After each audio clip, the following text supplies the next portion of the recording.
Welcome to the B.F. Anderson Technical Report for November 22nd.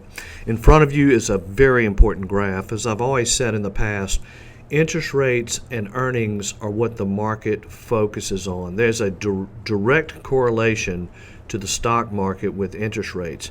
Now this graph is a 200-year graph of the rate, the interest rate on the 10-year Treasury note.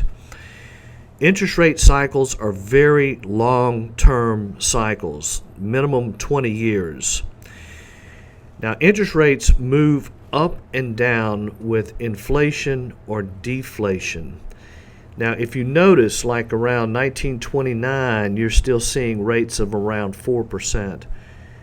I would recommend that you pause this video and just kind of look at this graph for a few minutes because it really tells an interesting story. Now, rates, and even during the Civil War, were around 5%. The average rate for the last 200 years has been 5.18%. Now, the stock market, does not like uncertainty. It doesn't like uncertainty about interest rates, and it doesn't like uncertainty about corporate earnings. Now, where does the uncertainty seem to come in? The uncertainty seems to come in when rates are above 5% or rates are below 5%. So if you go back and look at 1981, the 10-year Treasury got over 10%, way above the average. Now, we were in hyperinflation at the time. Ronald Reagan comes in as president. Paul Volcker, head of the Federal Reserve, and interest rates started dropping. And interest rates have been dropping for 36 years, since really around 1981. So say 35 years. Now you can see that the low that was made in 2016 is the lowest rate ever recorded in 200 years. So something really strange is going on here, and it's called deflation. So I'm of the opinion that we have started a new bull market, and it will last a long time if the interest rate cycle is correct, because the correlation does exist. So if you look at 1981, you can see the sharp jump in rates and then the sharp drop in rates.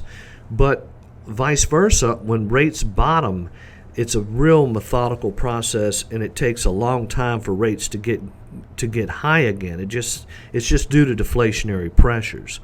So the only really period that we could compare to here is 1946. If you look a little bit left of the graph, you'll see the low that was made in 1946. Now, Americans were coming home from Europe. World War II was over, and we entered a tremendous period of prosperity. In fact, the stock market took off in 1946. It did not go back into a bear market until 1968. So that bull market lasted quite a long time.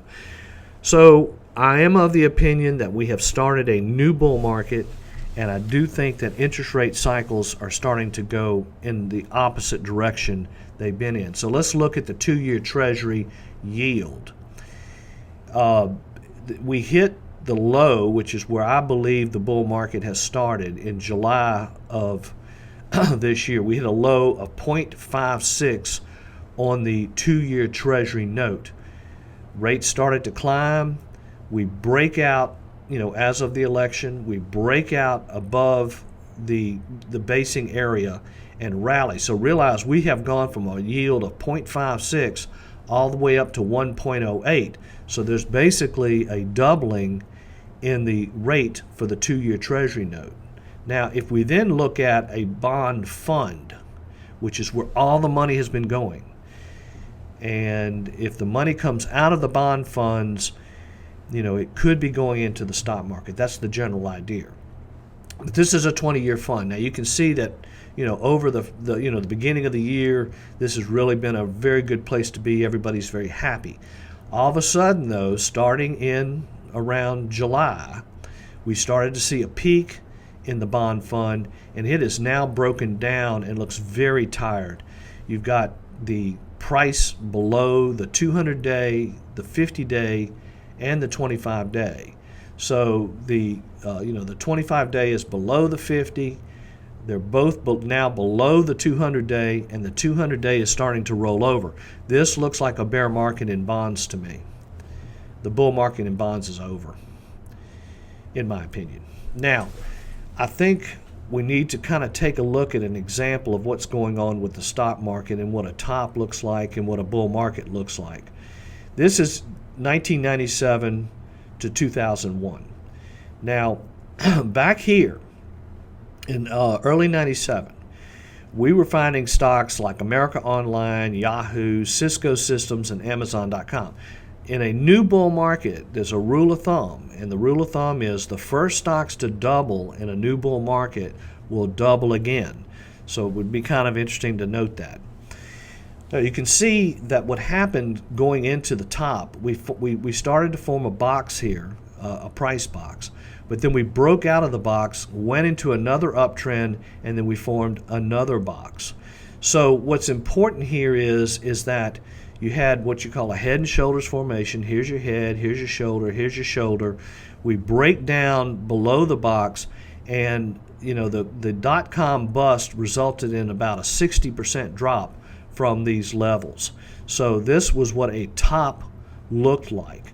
Now, if we then look at where we are now, back in 2012, after the election, Obama was elected, we started to find stocks like Tesla and Facebook back here in this area.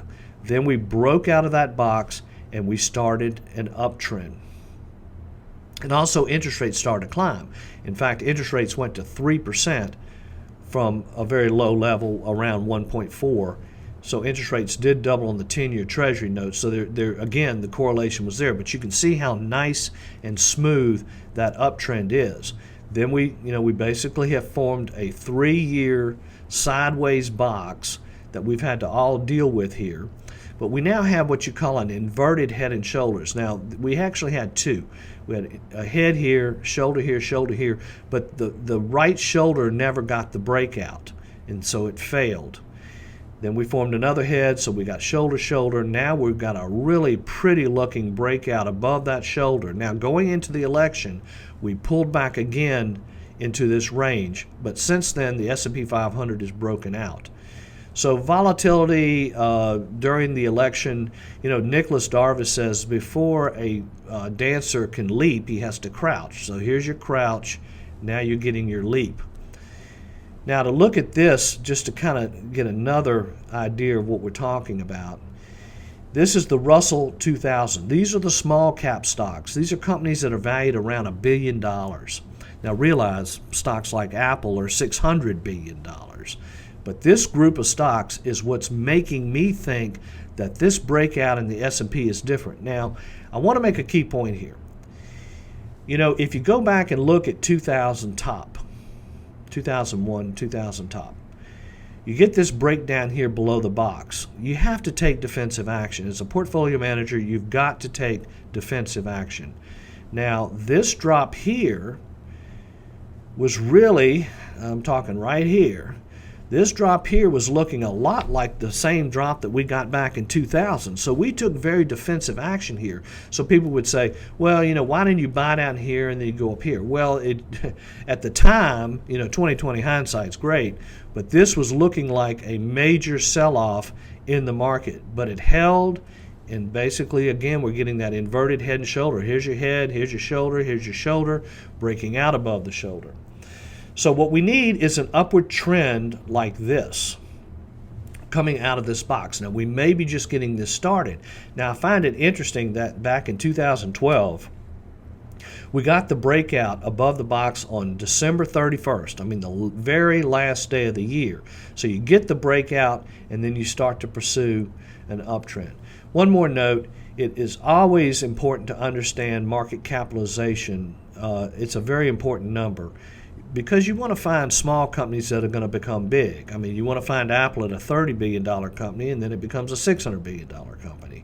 But it's a very simple calculation. You just look at the shares outstanding times the price, and that'll give you market capitalization.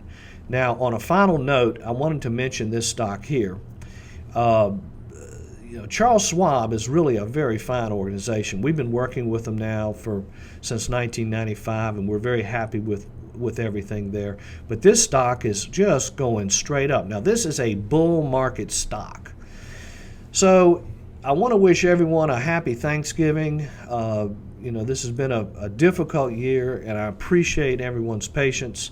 And I want to tell you a real quick story. I thought this was a nice story. Warren Buffett was asked last year what he was thankful for. And he said that he was thankful for modern dentistry. And he said back in the prior generation, dentistry was pouring a bottle of whiskey down your throat and pulling your teeth. So he is very grateful for Novocaine and modern dentistry. But everyone have a happy Thanksgiving, and let me know if you have any questions.